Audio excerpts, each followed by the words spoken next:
Good afternoon, everybody, and welcome to Florida Sea Grant's Bite-Sized Science Series for 2022. The focus this year is going to be on citizen science. We're going to be highlighting a few of the programs that Florida Sea Grant coordinates. As always, your cameras and microphones are muted, so if you have any questions or comments, please place them in the chat. My name's Laura Tew, and I'm your moderator for today's session, but I'm joined from Florida Sea Grant agents around the state. We've got Victor Blanco from Taylor County, Brittany Sharp from Hernando, Armando Ubeda from Sarasota, and Ana Zangronis from Miami-Dade County on our panel today. So let's go ahead and get started. Victor, let's start with you. What does it mean when we say citizen science? Oh, you're muted. Got to get back in the swing of things. Yeah, I'm sorry, I was muted. Hi, everyone. My name is Victor Blanco, and I'm the Florida Sea Grant Extension Agent in Taylor County.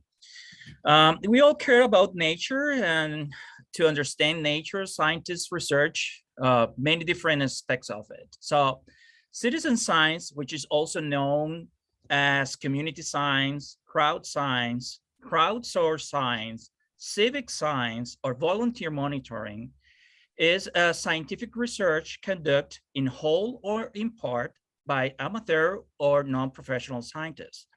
Citizen science is sometimes described as public participation in scientific research, participatory monitoring, and participatory action research, whose outcomes are often advancement in scientific research by improving the scientific community's capacity, as well as increasing the public's understanding of science. The bottom line is that citizen science is where researchers and volunteers work together to address a scientific issue of mutual interest. So citizen science is not about legal citizenship. You know, some people get confused about the use of that term. It is about the participation of anyone in a community in a scientific research. And basically, this is what citizen science is. Well, very, very cool. So to expand on that, Ana, do you have any insight of like why someone would want to become involved in citizen science? Yeah, you bet, Laura. There are a number of reasons, and for some people, they're really personal, others not so much. I mean, first and foremost, some folks just find it interesting. You know, there are a few of us who have come into this, who either join science as a career or not, or they come into it later in life. And this is one way that they get to do that. They have an interest in science and the scientific process. Additionally, there might be projects that directly relate to or affect people's livelihoods.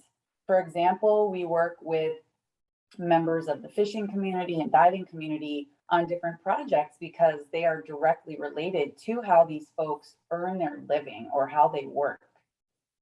For others, tied to the first reason, but it's a learning experience. We like learning and expanding our skill set and dipping into new experiences and opportunities.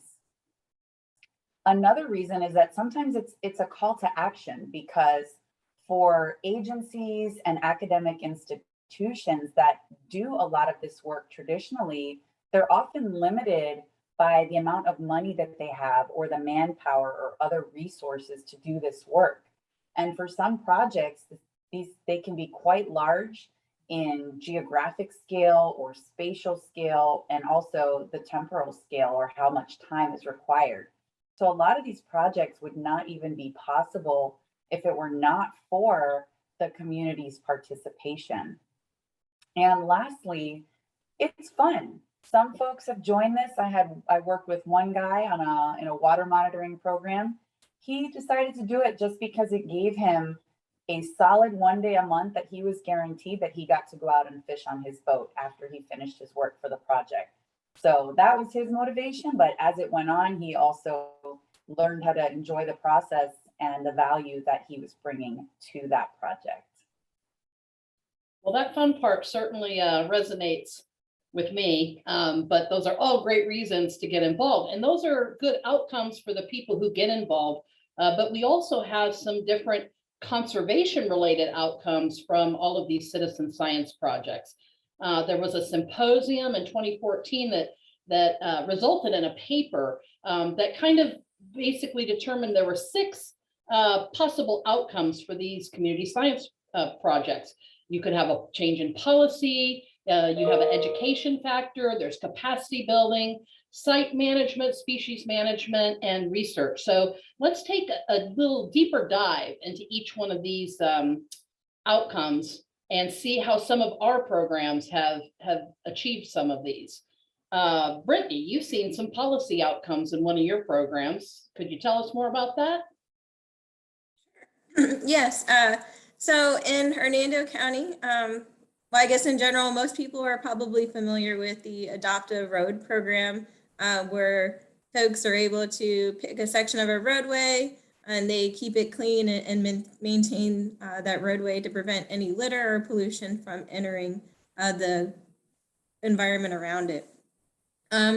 Based on that program itself, Hernando County has in 2020 adopted or implemented the Adopt a Waterway program.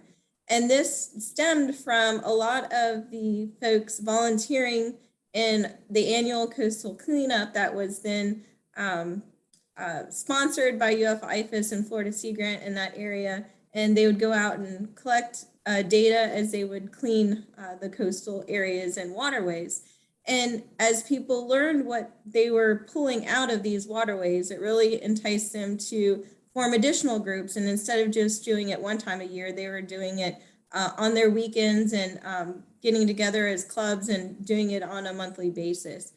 So that really triggered this Adopt a Waterway program that Hernando County has implemented. And now instead of just making sure that it's litter free, they take it a step further. They're collecting data about what they're pulling out of those waterways. And that information that those citizens have collected is then used to inform other decisions to help keep that vital ecosystem pristine. That's fantastic. But I do have a question. What is that in her kayak there? That is all of the trash that our volunteer Teresa Weglars has pulled out of Oh my goodness. one of the coastal areas just in a few hours.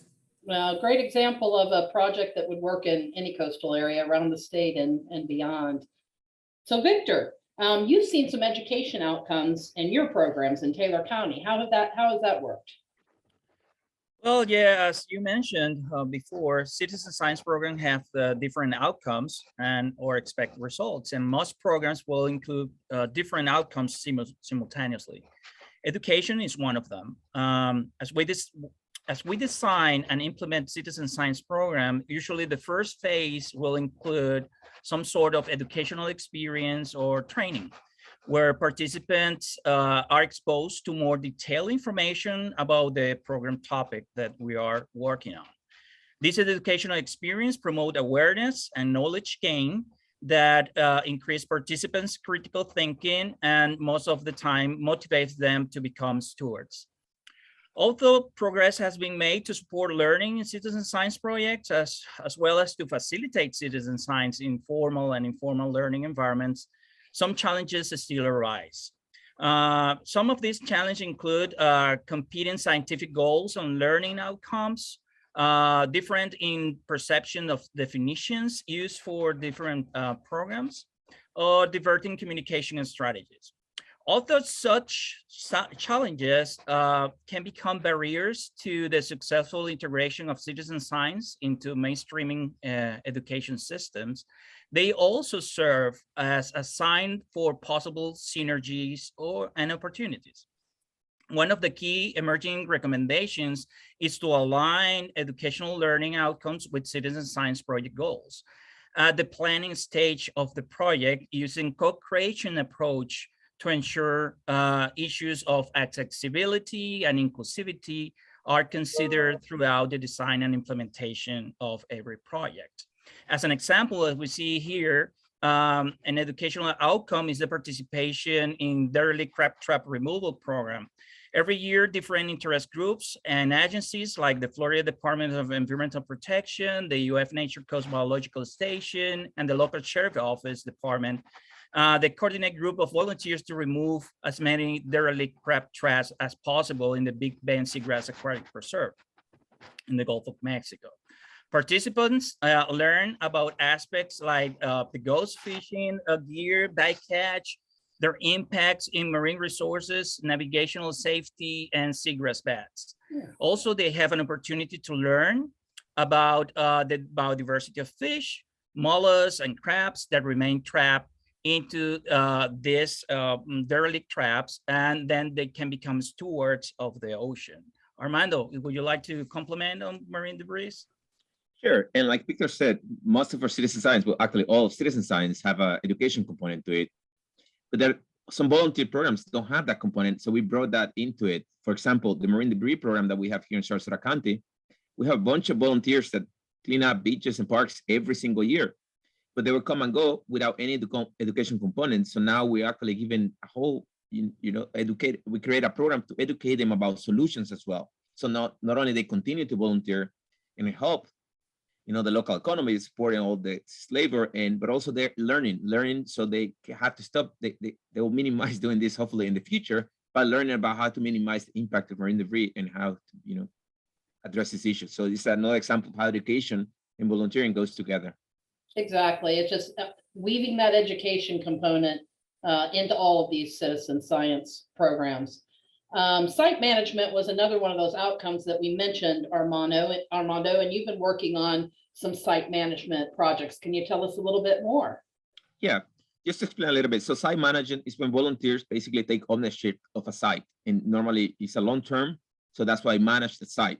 So that's where the community gets together and, they want to enhance a site, they want to restore a site, they want to protect or basically conserve a site and monitor over a long period of time. An example of that would be the Living Shoreline program that we have with volunteers.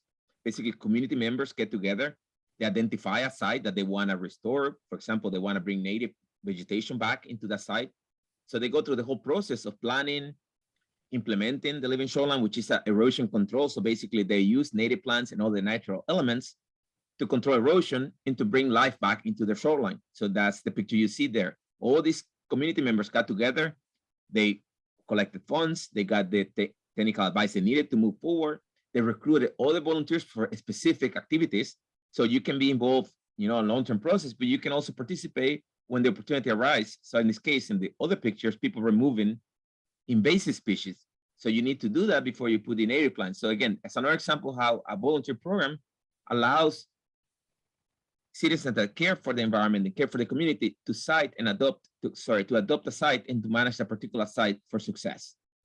Yeah, it really expands the abilities of the agencies that might not have the manpower to do that kind of work. So you talked about the site management. There's also species management, and I know you've been very involved in the horseshoe crab monitoring program. Yes. So another great outcome of volunteer science is, the species management. And like Anna said, some of us, we go into marine biology careers related to, coastal oceans. Some people never did, and maybe they want to do it. So we have programs, and there's just a few examples, but there are many programs that allow citizen scientists to actually work directly with certain species. It can be to protect, conserve, and support research, like in the case of the Florida horseshoe crab.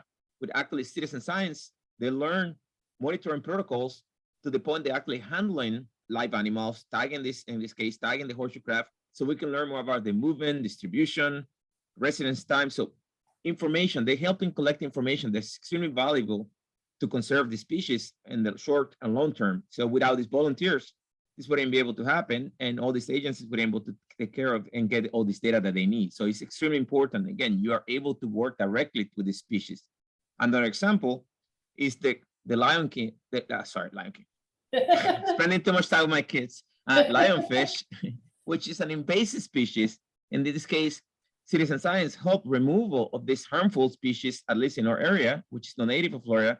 So basically, they participate in derbies. They do other volunteers group get together to try to extract some of these fish, some of the reef areas around the coastline. So again, these are only two examples of some of this very cool citizen science program that has as an outcome the species management component to it. I love that, because I get that same comment from people all the time. It's like, oh, I wish I would have followed my dream to go into marine biology, but I'm an accountant.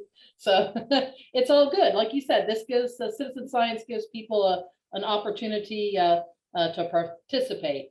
Another great outcome is research. And Anna, I know you've been really closely involved with some citizen science projects related to research. How's that working? Laura, it's been a really interesting journey so far.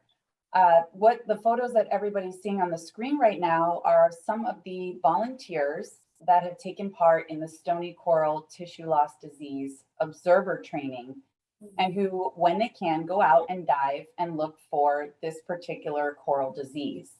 And just to give you all a little bit of context, this is an ongoing disease event that has been happening in Florida since 2014. And a few years into the disease event, Florida Sea Grant was actually approached by higher level management at the Florida Department of Environmental Protection to try and figure out a way to engage citizens in the disease response efforts, namely recreational scuba diving members. So myself and my colleague, Shelley Kruger, who is the Monroe County Sea Grant agent, we did a needs assessment of sorts to see what was happening and what the ideas were to engage the diving community. And so we created this observer training program with two main objectives. Number one, to raise the level of awareness and understanding of the disease event by the recreational diving community. And number two, to increase the capacity of the underwater surveillance network. The Florida Coral Reef covers 5 counties and over 300 miles of reef.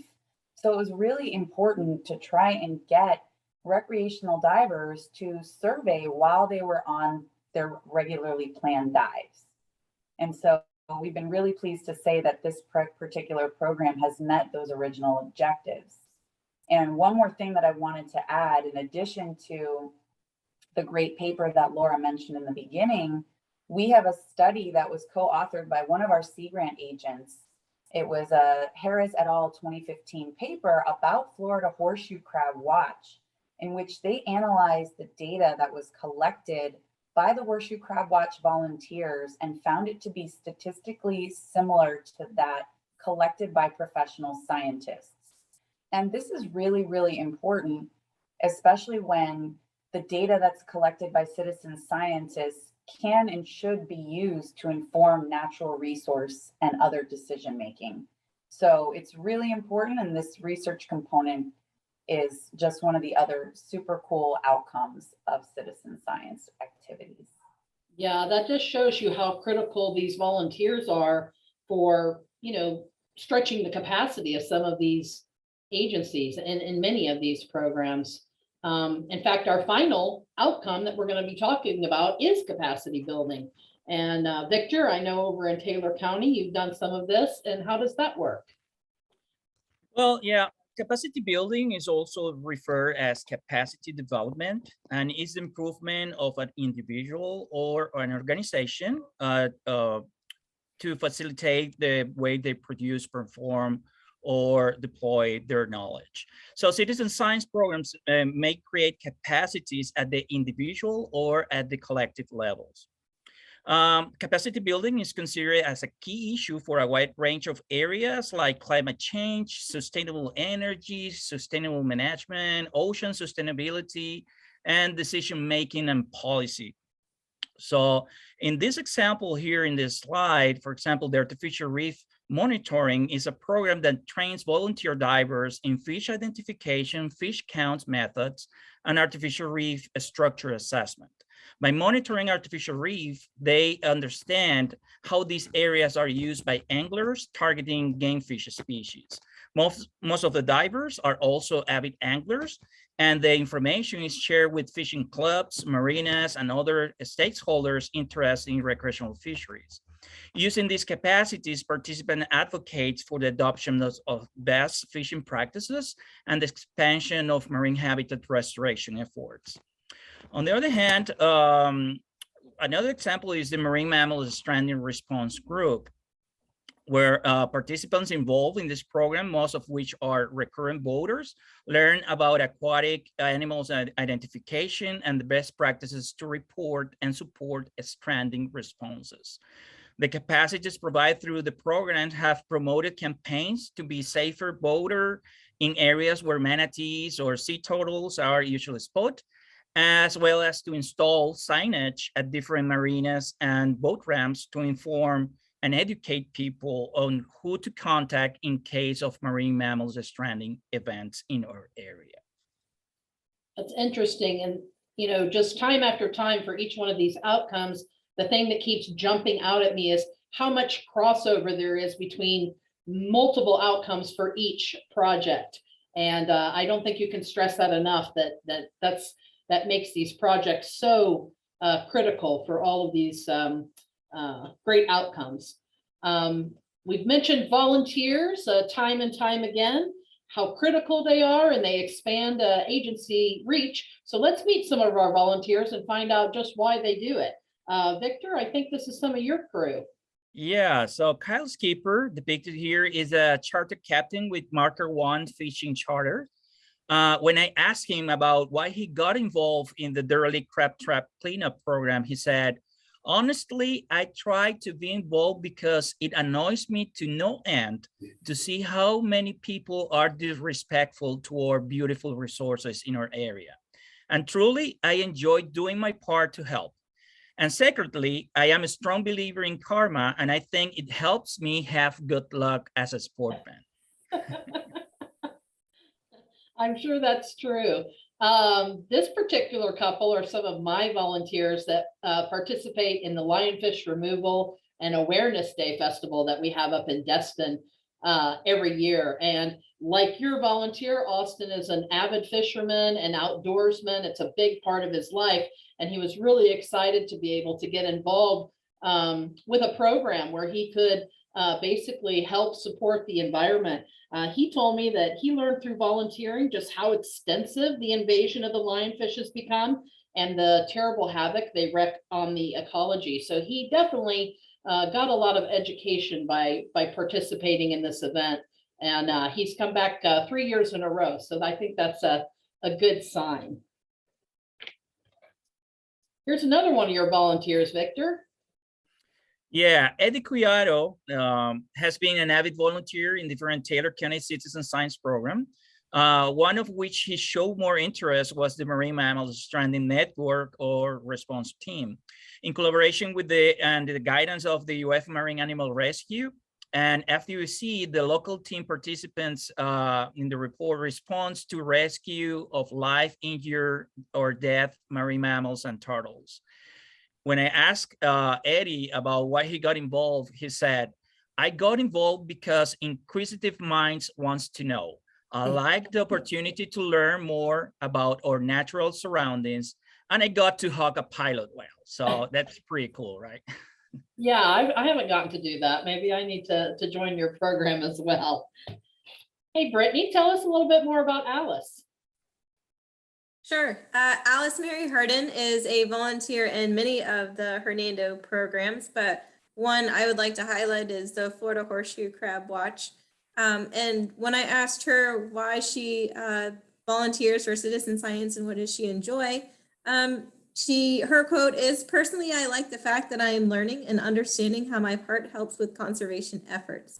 It is rewarding knowing that the hours I have dedicated as a volunteer helps many biologists across the state, but also the opportunity to share that knowledge with the public as well. I have been volunteering with horseshoe crab tagging and monitoring in Hernando County for 3 years, and each year it is still fascinating to me. The best part of the Citizen Science Project is holding the horseshoe crab and feeling its leg grasp onto your fingers. I'm not sure others would understand that, but people that have volunteered with the Horseshoe Crab Watch can relate." I love that. And I love her t-shirt too. iNaturalist is a tool that many of us use in our citizen science project. So great representation there as well. It's not just adults. We also have youth like Hannah who joined some of our citizen science programs. Yeah, Hannah is a young homeschooler girl who is a member of the 4-H program here in Taylor County. And when I asked her about her involvement in the programs, she said, my mom found about the horseshoe crab tagging through Florida Sea Grant and the 4-H and thought it would be a good teaching opportunity for our homeschool group. I enjoyed the opportunity to go help animals and the opportunity to learn about them. I liked the time I helped rescue sea turtles and the whale. It felt very helpful and I enjoy helping the animals, but I also like learning about the marine life, like the horseshoe crabs, and to help the university collect data that will help their population in the future. Without citizen science, I would not know as much about these animals as I do and how to help protect them. So that was pretty cool. That is cool. That's making sure our future is in good hands. So we've talked about the personal value to our volunteers. We've talked about the outcomes to the programs, the great outcomes that we have. And one of the outcomes that we haven't mentioned yet is financial. Armando, do we have an estimate for the value of all the citizen science programs that Florida Sea Grant organizes, let's say for the past year? You know, I wish we had. We've still collected some of that information, but we don't have that for every program. However, we have one for the horseshoe crab program right here in front of you, the table. So you can see just one program that actually is not in every county in the state. So hopefully we can expand the program as well. And you'll learn more about that in a second. But you'll see the numbers just in 1 year, 353 volunteers donated time of 3,513 hours, which equals about, you know, $100,000. So that's significant amount of money that these volunteers, you know, with in-kind donation, I mean, with the work and their time, they give into all these agencies and obviously advancing science and advancing conservation. So this is great. Hugely. So let's just once again thank those volunteers. So if any of this has piqued your interest, what are the next steps if somebody wants to get involved, Anna? The best next step that anyone can take is to contact their local Florida Sea Grant agent, and we'll put that link to where to find them in the chat. There are a few programs like Taylor County Reef Research that are specific to a particular county or region. And then we have several other programs like Water Watch and Horseshoe Crab Watch that are statewide. So it's important to get in touch with your local agent, find out what's available in your area, as well as maybe brainstorm new ideas. And one more thing that I will make the plug for is that a lot of these programs are going to be discussed in greater depth throughout the rest of the Bite Size Science season. So please continue to tune in for those coming up every month on the first Thursday, and we'll put the link to those in the chat as well. Fantastic information. And speaking of data collection, we have a very brief poll, if you wouldn't mind taking it. We'll give you a minute or so to do that before we wrap up here, but this helps us collect the data that we need to improve our webinars and basically, what else do we do?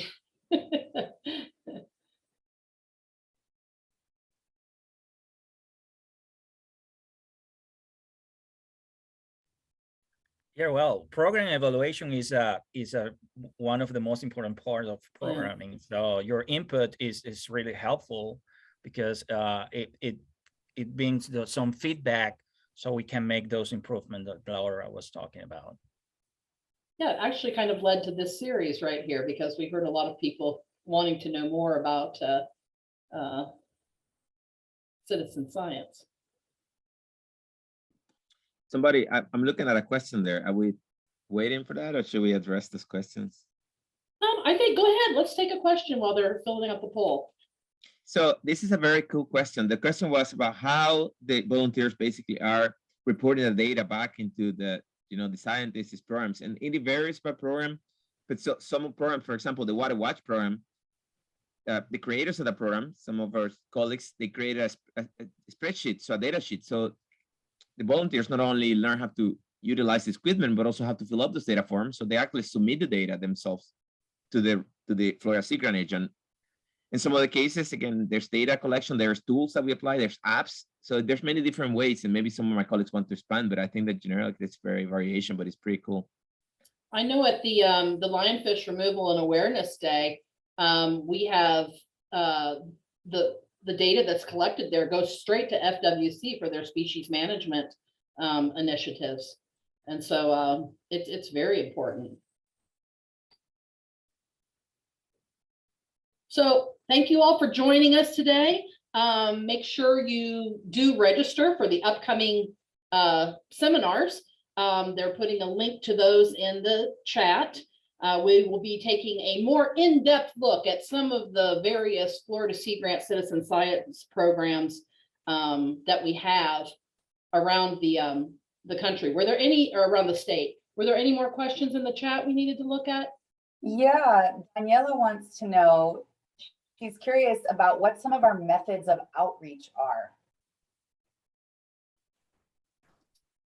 I know for the citizen science programs that I do, you know, we advertise the events, and we actually go to our pool of Florida Master Naturalist trainees that we've trained over the past several years. So we start with that pool, and then we try to get other people to share about the program, and pretty much open our events to anybody we want to. And then we organize a training like Victor was talking about, and we train the people for the particular project and talk about how we're going to collect the data, submit the data. It's really different for every project, I think.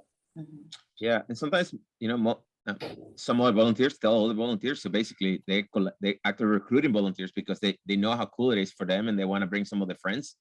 And that happened a lot to me. And that I get volunteers, and basically I'm getting the whole family Yeah. at once, which is great. So welcome. But yeah, that's another way that, you know, our own volunteers are reaching for us. I was going to add to that, it really depends on the scope or the nature of the particular project. For example, when Water Watch was started in Miami-Dade County, it was Biscayne Bay Water Watch. The agent before me started out by reaching out to local boating clubs, because in our case, ours was a boat-based program. So we needed to work with the boating community, and what better way to do that than starting out with boating and fishing clubs, which is where we ended up with Herman, our intrepid volunteer who went once a month to collect water samples and then go fishing. So that's an example of a very targeted outreach strategy for that project. I like how Armando mentioned families, though, because a great place to start is with those marine debris removal programs, because anybody of any age can help with that. And I love seeing the kids just having a great time at our International Coastal Cleanup Days or our Earth Day coastal cleanup. So that's really important. Are there any more questions? All right. So if not, I thank you all again for being here, and really encourage you to join us for our monthly seminars throughout the year. And let's take a closer look at these citizen science programs, and perhaps brainstorm some ideas for some new ones. Have a great afternoon, everybody.